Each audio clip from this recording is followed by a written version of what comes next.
start with Grant right here. What'd you see from your team in the first half? I thought we played hard. I thought we really played really hard defensively, and on the offensive end, I thought again, the shots, I mean, we're going to shoot the ball. I mean, we worked too hard not to do that, and I'm not sure we had many of them that were what I would call a bad shot. I just felt like, and we knew going in they were going to pack it back in there. We knew if we played inside out, that's what it would be, inside out. So we said, hey, if we're open, we're going to take it. Didn't get done what we wanted to get done on the offensive boards or the defensive boards on the way we grade out. We didn't get our number there. But I do think that we really worked hard defensively, and we're open. We're going to shoot the ball. We got to, again, do a better job on both ends, rebound it. We got to not foul the way we foul. We turned it over. We had our guards, I think, had 9 turnovers between them, and that shouldn't happen. But good effort defensively, and that's a team that I think is going to win games, and they do a lot of good things with their schemes. They with their ball screen action, I thought, again, defensively, we did a lot of different things with their defense, and overall, there were some good things. Obviously, being the first game, there's a lot we got to clean up. Go to Ryan, then Mike, then Andrew.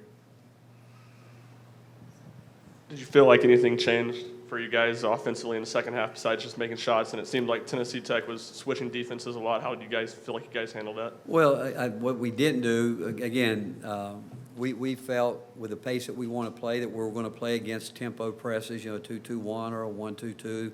So we had worked on that this week and talked because we still want to play with the pace that we want to play with and really try to make our depth a factor if we can. And we told them they're going to go zone, maybe 1 or 2 passes, 2, 3, 4 passes, but execute what we're doing on the offense or movement. And we didn't do that as well but honestly, we didn't spend a lot of time with it because I thought we would, the older group, we could flow right into it. It's just that we had those early looks in the offense, shots that if you guys have watched this play, we're going to take those shots, but we've just got to do a better job of rebounding. But pace is really important to us. We know people are going to try to slow us down if they can, and we're going to have to work at playing that pace if we want to be able to really use the depth the way we like to.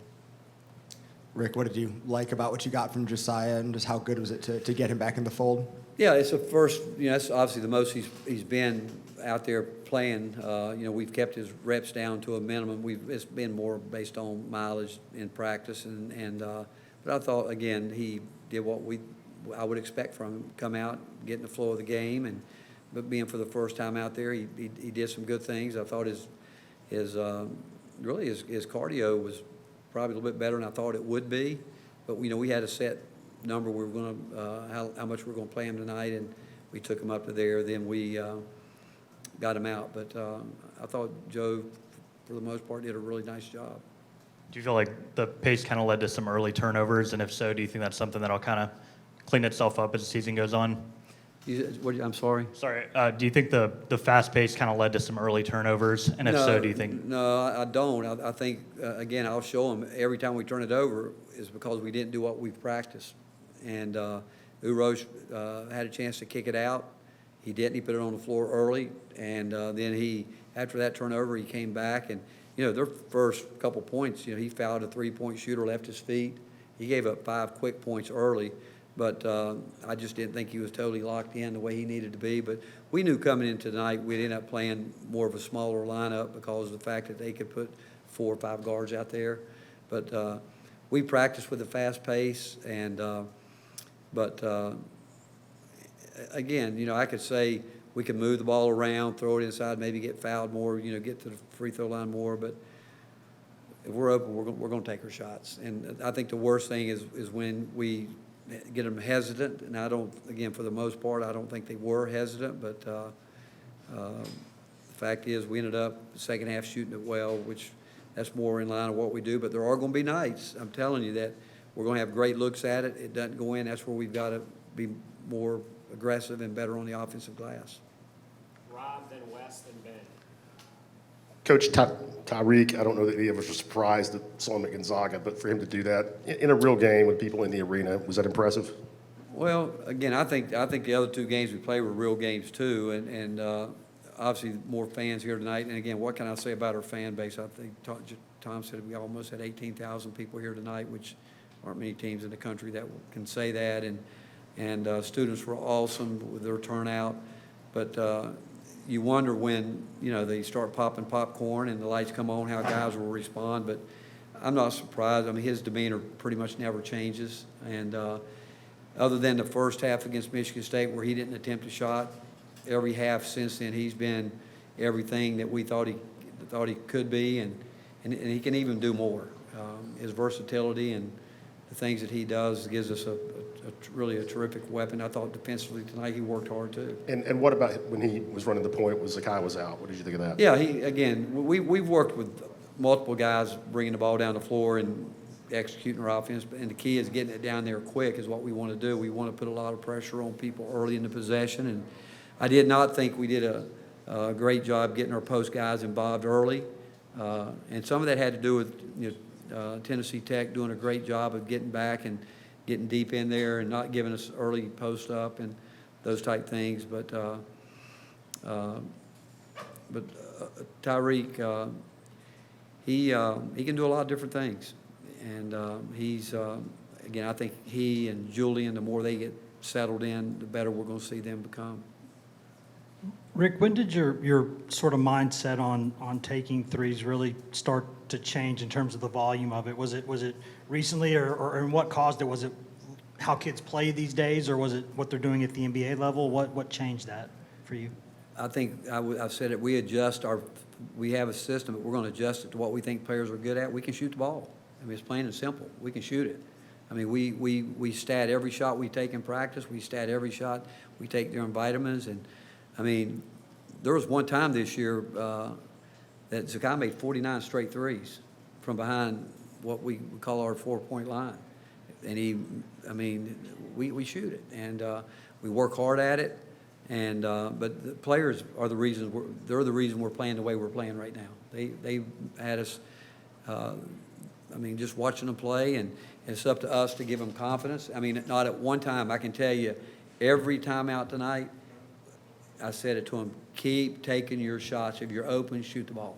And because it goes back, we believe in what we do in practice, and we know how we practice. And if it's open, we expect them to shoot it.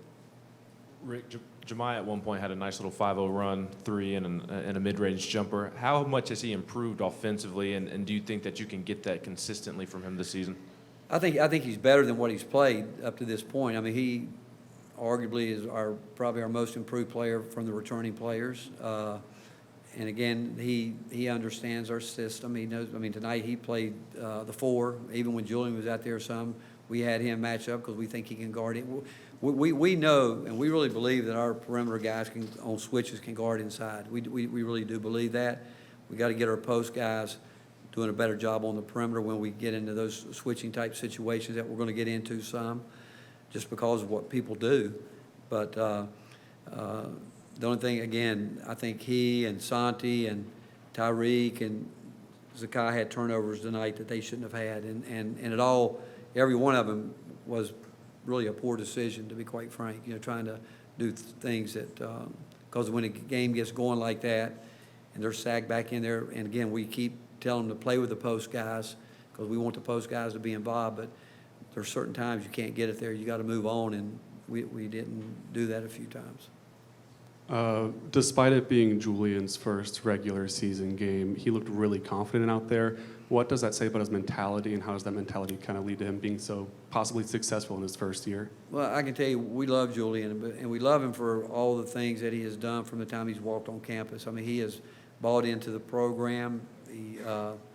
He's a guy that cares a lot about his teammates. He cares about his own personal game. If you knew how hard he's worked above and beyond what we ask him to do, is something. I think he pressed a little bit early, which I think he has up to this point, which I'm not surprised. He's a freshman, whereas I think you see the difference in he and Tyreek being a fifth-year player. I mean, there is a difference, but that just shows you that.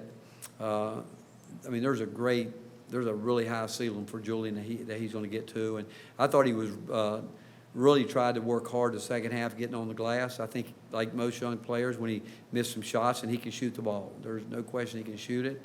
The air ball that he shot from mid-range, he wasn't ready. He shouldn't have taken that shot because he was surprised.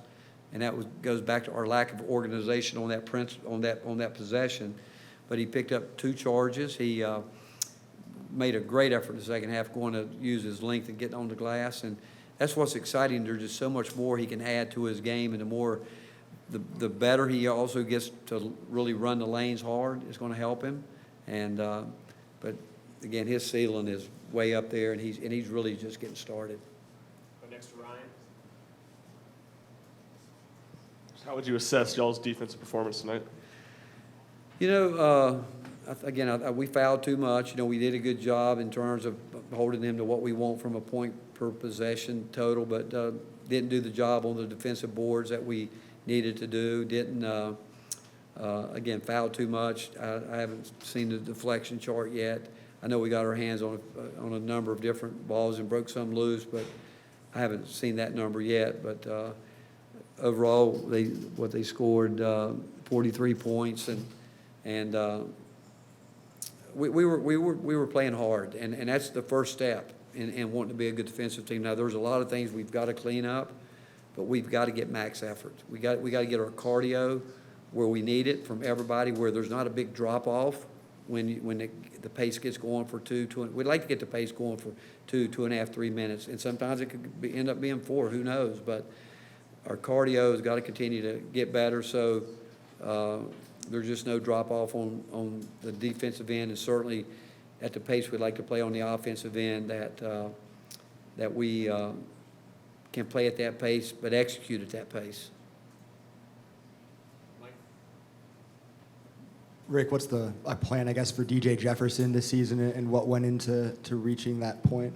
Well, we just felt with DJ, we think, you know, we're really excited he's here with us. I mean, he's got a load of talent. And he missed some early season practice, which set him way back. It's happened every year when a freshman misses that early season practice, and I think he was out for a couple of weeks with an ankle, and it really set him back, especially with the older group of guys. But you never redshirt a guy unless you know he's going to be a factor in your program, and there's no doubt he's got a chance to be a real factor.